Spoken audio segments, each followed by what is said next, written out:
Hello, everybody. Welcome to the Canadian Shield. My name's Sterling. I'm your host. In recent days, there's been a lot of grumbling in the Liberal side of the political spectrum, primarily due to the loss in St. Paul's, Toronto, the riding of St. Paul's, and how Liberals of three or four different political stripes, like the people who are in the party but no longer in active politics, the behind-the-scenes people, and the backbenchers, are all demanding that Justin Trudeau resign as party leader, which of course would mean that he would resign as prime minister. Now the Liberals are stalling. Straight out of the gate, Justin Trudeau has said that he will not do that, which stands in stark contrast to many of the things that he has said. I'll get into that in a minute. The Liberal Party is trying to spin it, saying, well, really what people are asking for is that we have our annual our caucus meeting sooner rather than later. I guess they don't think that we understand that they've made the reservation for the room and all of that stuff.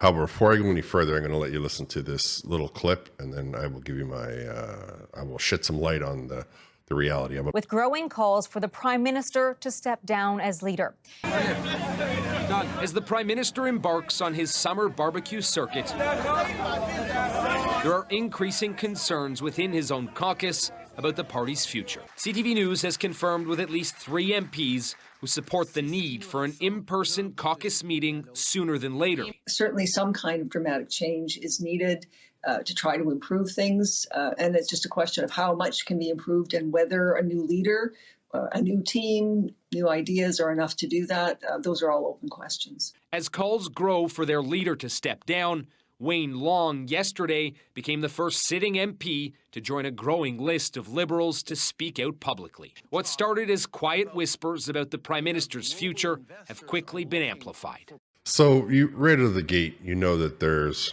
more to it than they're telling you. And there is absolutely no way in the world that the Liberal Party is going to meet sooner and to have a caucus meeting, unless they were to do it in the House of Commons or to the Liberal areas that they're allowed to go to. The hotel that they reserved to do their meeting will not have space for them any sooner.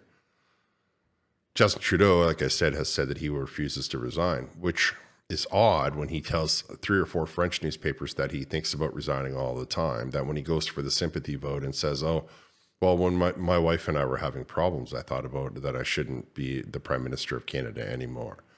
Now, when his own people are saying you should step down, you should get out of the way, he's like, no darn way, I ain't going anywhere. I refuse.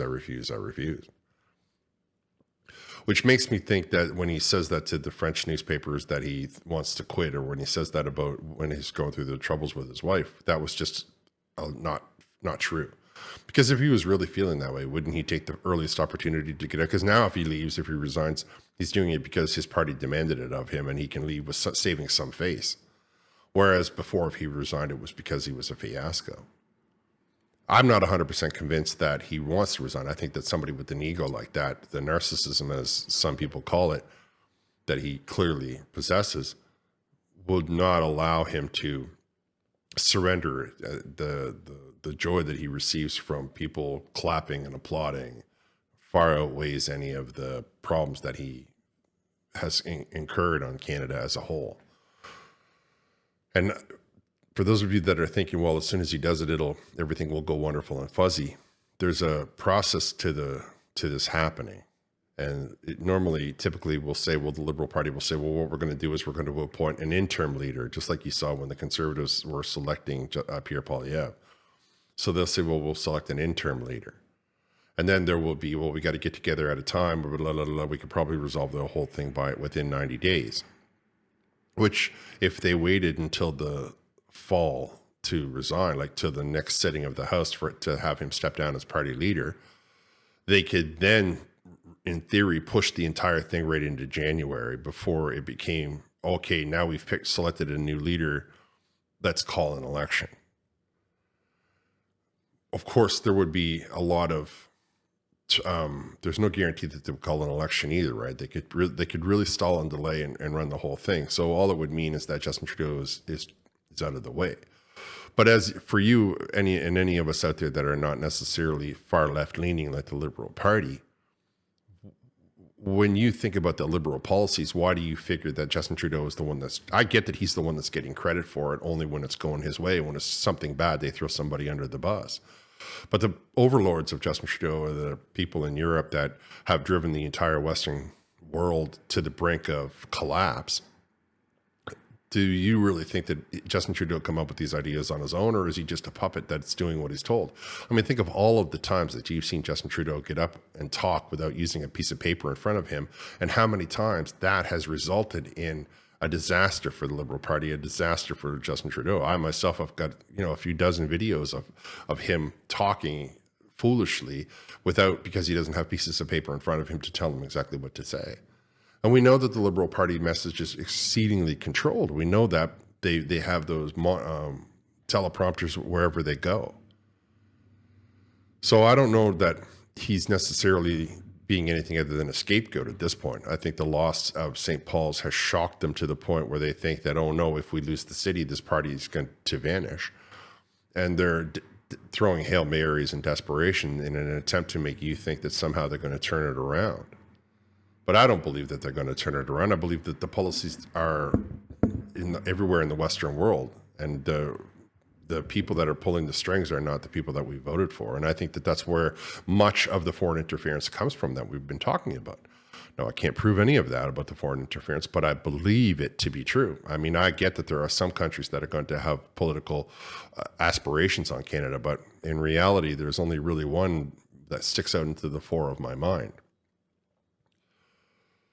So if Justin Trudeau resigns, he's not going to do it now at the beginning of the summer when he can run around on a barbecue tour. I mean, it'd be nice to have one of those, right? A barbecue tour that would result in him having no difference to him if he does it now or if he does it in the fall. There's no difference. The only thing is that you and I would be saying, okay, well, if you're going to resign now, then your party can get together and have their interim leader elected by the fall, and it could save us time and effort and energy. So the Canadian people would benefit by that. But to say that his resignation is going to trigger an election is just not accurate. It's not an overnight immediate election. They will simply, like I say, just say, well, we're going to pick an interim leader. So it doesn't benefit many of the sitting caucus members of the Liberal Party for them to have him resign now. It does benefit them. There could be an opportunity for him to say, I'm going to offer my resignation after they have their big 3-day, what they call it, retreat that they'll have probably late August, before, to get all amped up for the new sitting of the House. Could be early September, but it will be in that time frame. I don't know. I could find out, but it's not relevant to this video. What's relevant to the video is I don't want you people out there getting your hopes up. There's a lot of wrangling that can happen and can transpire in the center. The one hope that we do have is that we can somehow convince the Governor General to just remove the Prime Minister, which would then, in fact, trigger an election. Okay, so the power to remove the Prime Minister is given to the Governor General because, this is Canada and really the King has the ultimate authority. So from the legislation, it says this: dismissal of a Prime Minister. The power to dismiss a Prime Minister, which has existed since Confederation, is set out in Section 5 of the Letters Patent constituting the office of the Governor General and the Commander-in-Chief of Canada, which was passed in 1947.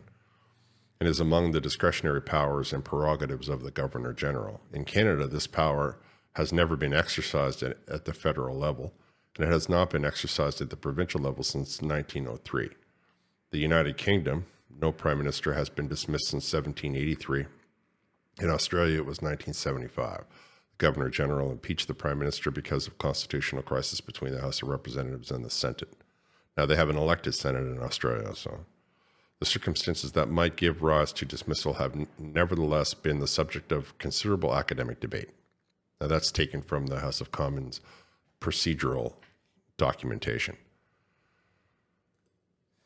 So you can see that the only way that we could ever have an election without the finagle and the wrangling of the Liberal Party is through the Governor General, which makes me think that anybody who's listening to this that is serious about bringing an end to the nightmare of the Liberal Party and the nightmare of Justin Trudeau we should be contacting the Governor General. We should be writing en masse to the Governor General. The Governor General should be getting 500,000 emails and 400,000 handwritten letters or typed letters or whatever it is. Like, the Governor General needs to realize that the people of Canada are unhappy. And the Governor General, who is, of course, the representative of the King and has the only one who can dismiss the Prime Minister, and which, of course, will trigger an election instantly. All right, I'm going to wrap here. I want to thank you all for listening. I'll talk to you next time.